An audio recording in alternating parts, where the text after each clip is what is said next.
বন্ধুরা, তোমরা সব কেমন আছো? আশা করছি ভালো আছো, সুস্থ আছো। রিঙ্কু বলাকে তোমাদের স্বাগত জানালাম আর জানালাম অনেক অনেক ভালোবাসা। এইমাত্র স্নান করে ঘরের দিকে চলে আসলাম। রান্না এখনো বসাতে পারিনি, অনেকটাই বেলা হয়ে গেছে, সেটা তোমাদেরকে বললাম না। তো পূজাকে বলেছিলাম সবজিগুলো কেটে দিতে। পূজা সবজিগুলো কেটে দিয়ে এসে এই যে বিছানাতে শুয়ে পড়েছে। এসে ওর আজকে রান্নার দায়িত্ব পড়েছে, ওই জন্য টেনশন করছে কি করে রান্না করবো এই গরমে। আর তো আমি এবার যাবো, গিয়ে উনুনে ভাতটা দিয়ে দেবো আর গ্যাসে তরকারিগুলো দিয়ে দেবো। পূজা তো কেটে দিয়েছে, এবার এগুলো একটু ধুয়ে নিয়ে আসবো, ধুয়ে এসে রান্নাটা বসিয়ে দেবো।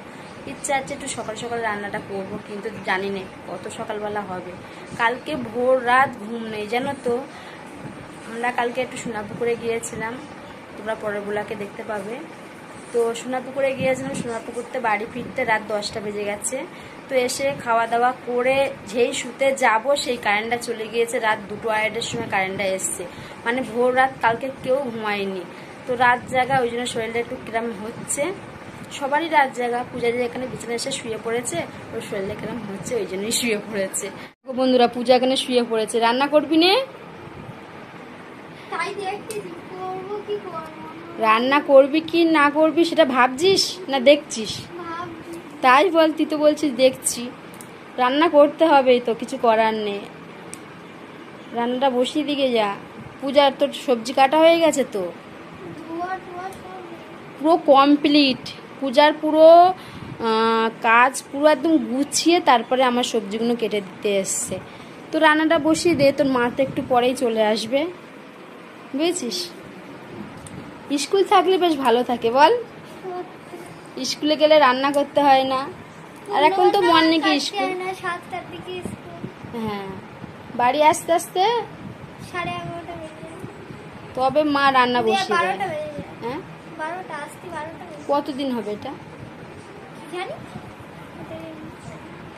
বলে দেই। মানে তুই এখন ঘুমোবার প্ল্যান নিচ্ছিস তাই তো? এরকম করে শুয়ে থাকতে তুইও ঘুমিয়ে পড়বে। বেশি না 5 মিনিট পরে যদি আমি আসি, ও দেখবো ঘুমিয়ে পড়েছে।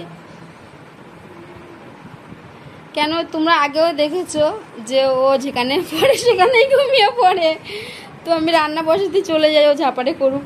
বন্ধুরা, এই যে পূজা সবজিগুলো কেটে রেখে দিয়েছে, তো আমাকে আবার কাটতে হবে, কেন এতে আলু দিতে হবে আর পটলগুলো ফালি করতে হবে, আবার এর মধ্যে আলু দিতে হবে। তো আজকে দুপুরে রান্না হবে এই যে পটল দে, আলু দে, মাছ দে ঝোল, আর পলতানুতি, এই যে দেখতেই পাচ্ছ, পলতানুতি আলু দে ভাজা করবো ভাবছি।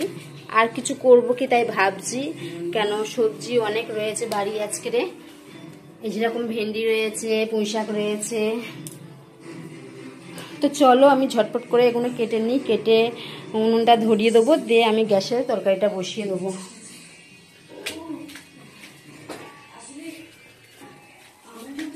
দেখতে দেখতে বেলা হয়ে গেছে জানো তো। যত ভাবি সকাল সকাল রান্নাটা বসাবো, ততই বেলা হয়ে যায়। কোনোদিন আমি সকাল সকাল রান্নাটা বসাতে পারিনি। বিকেলবেলা একটু ফাঁকার দিকে এসে রাস্তাটায় ঘোরাঘুরি করছি। আসলে আমাদের বাড়ির সামনেই রাস্তাটা, আর আমাদের বাড়ি ওখান থেকে দেখা যাচ্ছে। এই বাড়িটা না, কিন্তু আমাদের বাড়িটা ওই সাইডের দিকে দেখা যাচ্ছে।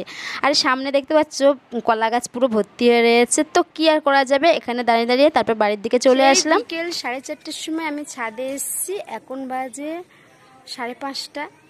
এখনও আমি ছাদে। 5:30 বলা ভুল হচ্ছে, 6:30। কেন, এখন 5:30 মানে ভালোই রোদ, এখন কিন্তু ভালোই পরিষ্কার। আর এখন তো সন্ধে হয়ে গেছে, চারিদিকটা দেখো। এখন বাজে 6:30। তো ততক্ষণ আমি ছাদেই রয়েছি, শর্ট ভিডিও বানাচ্ছিলাম, তারপরে পেয়ারা খাচ্ছিলাম। গাছে তো পেয়ারা ভর্তি, এই যে কাকিমাদের গাছ ওই দেখা যাচ্ছে। আর ওদিকে হচ্ছে পাশের বাড়ি বড় একটা পেয়ারা গাছ রয়েছে, একটা না 2খানা গাছ রয়েছে। তো আমি পেয়ারা জিনিসটা খুব একটা পছন্দ করি নে, কিন্তু সবাই আজকে বিকেলে বললো একটা খাও একটা খাও। তো বাচ্চাদের কথা আমি আর ফেলতে পারলাম না, একটা পেয়ারা খেয়েছি আর একটা ওই যে রেখে দিয়েছি। তো পেয়ারাটা আমি সম্পূর্ণ সব খাইনি, দেখতে পাচ্ছ ওখানে একটা পেয়ারা দেখা যাচ্ছে একটুকুনি ওই জিনিসটির ওপরে। আমি 2-3 কামড় খেয়েছি, খেয়ে ওখানে রেখে দিচ্ছি। পেয়ারা জিনিসটা আমার পছন্দ না, আমি বললাম না। তো তারা সব চলে গেছে, মানে যারা ছিল বাচ্চা কাচ্চা, পেয়ারা পাড়তে বিকেলবেলা গাছে ওঠে। গাছে ওঠে না, ছাদে ওঠে, বলা ভুল হচ্ছে। ছাদে ওঠে, ছাদের থেকে পেয়ারা পাড়তে ওদের আর কি অসুবিধা হয় না। নিচে থেকে তো গাছে উঠতে হবে, গাছে উঠে পেয়ারা পাড়তে হবে। আর ছাদে আসলে একটু হাত বাড়ালেই পেয়ারা, যেরকম দেখতে পাচ্ছ তো আমি ছাদে থেকে নিচে এসে একটু জেরক্সের দোকানে গিয়েছিলাম দরকারে বলতে পারো। তো আমি একা যাইনি, আমার সঙ্গে কিন্তু আমার ছোটো যা গিয়েছিল। মানে ওর যখন দরকার পড়ে দোকানে যাওয়ার তখন কিন্তু সঙ্গে আমি যাই, আর আমার যখন দরকার পড়ে দোকানে যাওয়ার তখন কিন্তু ও আমার সঙ্গে যায়। দোকান বলতে আর কি জেরক্সের দোকানে, নাহলে আমরা এমনি দোকানে যাইনি। তো সেখান থেকে বাড়ি ফিরতে অনেকটা লেট হয়ে গেছে, মানে প্রচণ্ড পরিমাণে ওই দোকানটায় ভিড় হয়। মাঝে সাঝে আমি তোমাদেরকে ব্লগে দেখাই। তো বন্ধুরা, ব্লগটা আমি আজকের মতন এখানেই রেখে দিচ্ছি। কালকে একটা নতুন ব্লগ নিয়ে তোমাদের কাছে চলে আসবো। তোমরা ভালো থেকো, সুস্থ থেকো, টাটা।